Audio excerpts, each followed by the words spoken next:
Operation सिंदूर। Operation और सिंदूर दोनों अलग अलग वर्ड हैं। ऑपरेशन आपको नॉर्मली पता होगा, बट सिंदूर जो एक विशेष धर्म से जुड़ा जाता है, जो हिंदू धर्म का वो सिंदूर पदार्थ है, वो उस सिंदूर का वो एक कीमत है जिसको एक शादीशुदा महिला ही जान सकती है। और सोचो, उसका कोई सिंदूर उतार दे तो उसको कितना बड़ा दर्द होगा। उसकी सिंदूर उतारना मतलब उसके पति की हत्या करना, उसको विधवा बना देना और जिंदगी की हर खुशियां उससे छीन लेना। सिंदूर की कीमत इतनी होती है। उन बुजदिलों को क्या पता जो पीठ के पीछे से वार करने वाले लोग, उन बुजदिलों को क्या पता जो मासूम लोगों की हत्या करने वाले लोग, उन बुजदिलों को क्या पता जो हिंदू धर्म से नहीं बिलोंग करते और किसी एक विशेष समुदाय से बिलोंग करते हैं और किसी लोगों को उनके धर्म और उनकी जाति पूछ के उनको मारते हैं। तो ये ऐसी कार्रवाई पहलगांव में 22 अप्रैल को हुई थी। अब भारत सरकार ने इस बुजदिली आतंकी हमला के जवाबी कार्रवाई में पाकिस्तान के 9 आतंकी ठिकानों पे 14 दिन बाद, ठीक 14 दिन बाद 7 मई को हमला किया और जवाब दिया। और वो 9 ठिकाने जो भारत के लिए सपोलो को पैदा करते थे, जो भारत के लिए आतंकी संगठन को पैदा करते थे, वहां उनको ट्रेनिंग देते थे, उनको उनके लाइफ का एक ध्येय बताते थे कि तुम अगर अपने धर्म के बचाव में या धर्म के बढ़ावा में मरते हो तो तुम्हें जन्नत मिलेगी, हूर मिलेगी। ये सारे प्रोपोगेंडा अभी पाकिस्तान में चल रहा था। उसी दौरान भारत ने 9 ठिकानों पे हमला करके ये बता दिया कि हम वही भारत हैं जो पुलवामा के बाद हमने एयर स्ट्राइक किया, हम वही भारत हैं जो हर बार तुम्हें दिखाते हैं कि तुम छोटा हो, तुम्हारा मैं बाप हूं, तुम अभी हमारा बेटा हो। तो मैं ऑपरेशन सिंदूर के बारे में मैं बात करूंगा। सिंदूर और ऑपरेशन सिंदूर नाम क्यों पड़ा इसके पीछे मैं बताता हूं। आपने देखा होगा पहलगांव में जो हमला हुआ था उसमें एक नेवी के चीफ की वाइफ अपने पति के लाश के साथ बैठी हुई थी और वो फोटो एक सिंबल बन चुकी है पहलगांव अटैक के नाम से। पहलगांव का जब भी नाम लेते हैं वो फोटो आती है, वो फोटो सबके जद्दोजहद में आती है। और वो बेटी अपने सुहाग की कीमत मांग रही थी गवर्नमेंट से। वो बेटी बता रही थी कि मेरा आज सिंदूर बह गया, मेरा आज सिंदूर धुल गया, मेरा आज सिंदूर चला गया। तो इंडिया गवर्नमेंट ने वहीं से वो थॉट लाई और ऑपरेशन सिंदूर के नाम से इस जवाबी कार्रवाई को अंजाम दी। अब मैं बताऊं, ये सिंदूर बहुत महत्व रखता है इस ऑपरेशन में, क्योंकि जो हमलावर थे, जो आतंकी थे, उन्होंने धर्म पूछ के वहां लोगों को मारा और ठीक इंडिया गवर्नमेंट ने भी अपना धर्म बता के मारा कि मैं सिंदूर की कीमत चुका रहा हूं, मतलब मैं एक विशेष समुदाय से हूं, क्योंकि ये सिंदूर हिंदू धर्म का बहुत पवित्र चीज है जिसको कोई अदर धर्म वाले, कोई दूसरे धर्म वाले नहीं पहचान सकते, नहीं जान सकते। उस सिंदूर के बारे में इंडिया गवर्नमेंट ने बताया कि लो, मैं हिंदू हूं और तुम्हें मार रहा हूं। और दूसरा, उन विधवाएं बहनों, उन विधवाएं मां, उन विधवाएं बिटिया की सुहाग की कीमत ऑपरेशन सिंदूर के दौरान, ऑपरेशन सिंदूर के कार्रवाई से उनको प्राप्त हुई और उनको ऐसा फील हुआ होगा कि चलो आज ठीक है, हमारे पति नहीं है, हमारा सुहाग नहीं है, बट उस सुहाग का बदला हमें मिला है, जिसने छीना है उसको हमने मौत के घाट उतारा है। तो ऑपरेशन सिंदूर का मतलब ये है। और ऑपरेशन सिंदूर का नाम इंडिया गवर्नमेंट ने, इंडिया आर्मी ने और इसीलिए रखा था क्योंकि ये इमोशनल टच देता है उन लोगों को जिसने अपना सब कुछ खोया है। तो आज इंडिया गवर्नमेंट के आर्मी चीफ ने प्रेस कॉन्फ्रेंस की जिसमें इस सारे घटनाओं के बारे में ब्रीफ किया इंडिया की जनता को और बताया कि हाँ, हमने लास्ट टाइम एयर स्ट्राइक की थी, उस टाइम वीडियोग्राफी नहीं की, बट आज ये लो, मैंने तुम्हें प्रमाण दिया और मैंने ऐसे ऐसे ऐसे करके इन 9 ठिकानों को ध्वस्त कर दिया, निस्तानाबूद कर दिया। तो आप चैन की नींद सो सकते हो। बट थोड़ा मैं ब्रीफ करूं कि ऑपरेशन सिंदूर है क्या, ऑपरेशन सिंदूर में क्या ऐसी घटना हुई जिसके बाद इंडिया की जनता, भारत की आवाम इतने खुश है। तो मैं बताऊं कि ठीक 14 दिन बाद 22 अप्रैल को यह घटना हुई थी और ठीक 14 दिन बाद वो 25 हिंदू और एक नेपाली भाई था, 26 हिंदू जिनकी 13वीं मृत्यु होगी और उसके ठीक एक दिन बाद उसके आत्मा को शांति मिली होगी 13वीं के बाद। और ठीक एक दिन बाद उस घटना के जवाबी कार्रवाई में इंडिया गवर्नमेंट ने पाकिस्तान पे बहुत तगड़ा हमला किया। तो इस हमला के बारे में थोड़ा ब्रीफ मैं करूं कि यह हमला कैसे हुआ और कैसे इंडिया गवर्नमेंट के जाबाज सैनिकों ने इस पे कार्रवाई की। तो इन तीनों, भारत की तीनों सेनाओं ने, आर्मी, इंडियन आर्मी, एयरफोर्स और नेवी, तीनों ने संयुक्त रूप से इस घटना को अंजाम दी। अब आप सोच रहे होंगे कि इसमें तीसरे का क्या इन्वॉल्वेशन है। मतलब इनमें एक तो समझ में आता है कि चलो एयरफोर्स ने की है, बट नेवी और इंडियन आर्मी ने क्या की है। तो आप सोचो, नेवी और इंडियन आर्मी ने बहुत कुछ किया होगा, उसकी इन डिटेलिंग अभी कुछ देर में प्रेस कॉन्फ्रेंस में क्लियर हो जाएगी।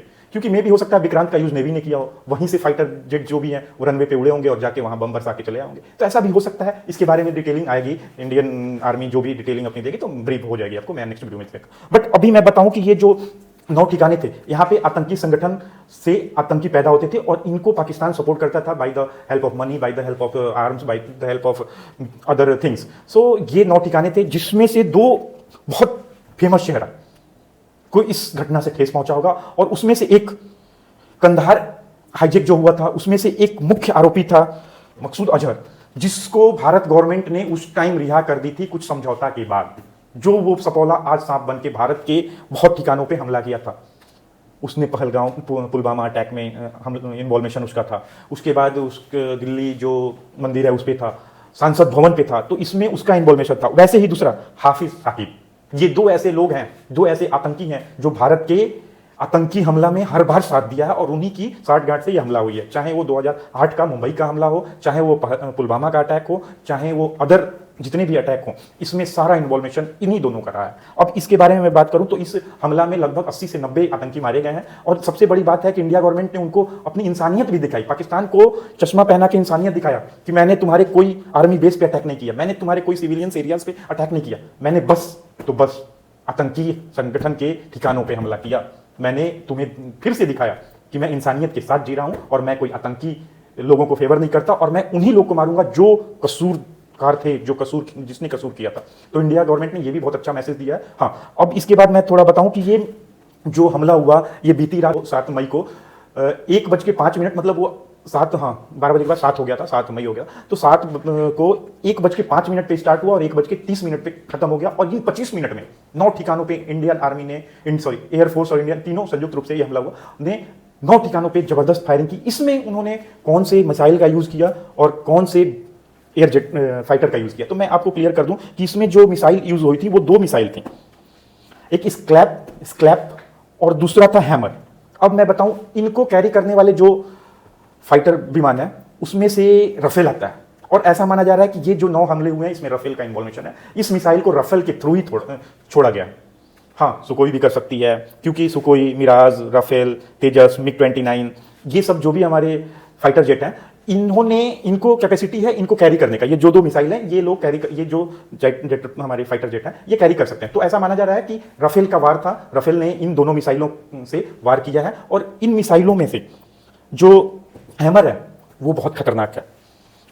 स्कैल्प का भी अपना अलग कंट्रीब्यूशन है, तो और इन दोनों की जो मार क्षमता है इनकी 250 और 400 इतना वेट लेके ये कैरी कर सकते हैं। ये हमारी ये जो मिसाइल है इनका इतना वेट होता है। इनकी एक्यूरेसी बहुत ज़्यादा है, मतलब 10 मीटर जो टारगेट है ना उससे 10 मीटर डेविएट हो सकते हैं, वो भी टॉलरेंस है।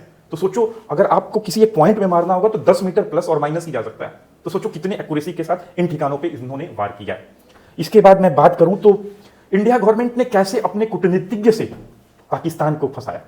आज 7 तारीख जो 7:45 से 8 बजे तक मॉक टेस्ट होने वाला था। मॉक टेस्ट का मतलब ये होता है कि कोई वार हुआ, वार जैसी घटना हुई है, अचानक कोई हमला कर दिया, तो आप उस ड्यूरेशन में कैसा माहौल बनाओगे, आपको क्या करना होगा। जैसे लाइट डाउन कर देना, किसी को पता ना चला कि हाँ यहाँ सिविलियंस है, यहाँ कोई रहता है, तो लाइट डाउन होने से ये चीजें क्लियर हो जाती हैं कि यहाँ पे कोई नहीं है। तो इस टाइप का माहौल क्रिएट करना होता है मॉक टेस्ट।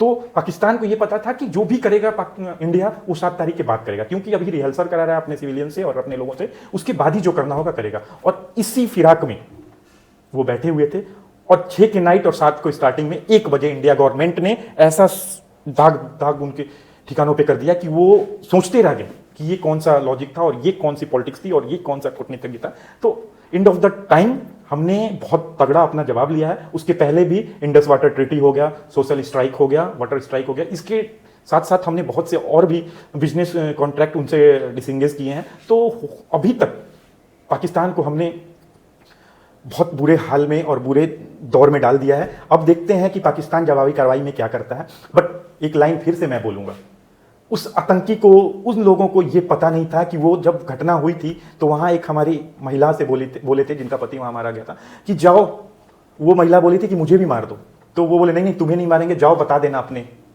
आका को, मोदी को। तो मोदी जी को ये चीज़ें पता चली और जवाबी कार्रवाई में मोदी जी ने ये भी बता दिया कि हाँ मेरे को पता चल गया और इसका अंजाम ये है। तो इंडिया गवर्नमेंट ने ये जो जवाबी कार्रवाई की, ये हमारे लिए बहुत अच्छी बात है। बट अब देखना होगा कि आतंकी के फेवर में पाकिस्तान कुछ करता है तो बड़े मंच में उसका भी खुलासा हो जाएगा। बट अभी तक ऐसा नहीं लग रहा है कि पाकिस्तान कुछ करेगा, बड़बोलापन है उसके पास, उनके बहुत ऐसे नेता हैं जो मंदिर तोड़ के वहाँ पहला ईंट मस्जिद का डालेंगे और ऐसे ऐसे बयान देते हैं। तो ये सारा एक बुजदिली वाला बयान है। हाँ, हमें सीरियस होना पड़ेगा और सीरियस रहना पड़ेगा। उनके 9 ठिकानों में से मसूद अजहर का जो ठिकाना था उस पर इंडिया ने 9 वार में से 9 जो मिसाइल दागी है उसमें से एक ठिकाना उस ठिकाने पे भी दागी है। तो उनमें 14 उसके करीब लोग और रिश्तेदार और अपने खून के भाई लोग और ऐसे लोग मरे हैं। तो वो सदमे में है और वो खुद कह रहा है कि भगवान मेरे को भी उठा लेते। तो ये सब चीज़ें चल रही हैं, बट इसके बाद क्या होता है अब ये देखना होगा। अगर वीडियो आपको अच्छी लगे तो लाइक करें, अपने सुझाव को कमेंट बॉक्स में डालें और मेरे चैनल को सब्सक्राइब करें। Thank you for watching this video.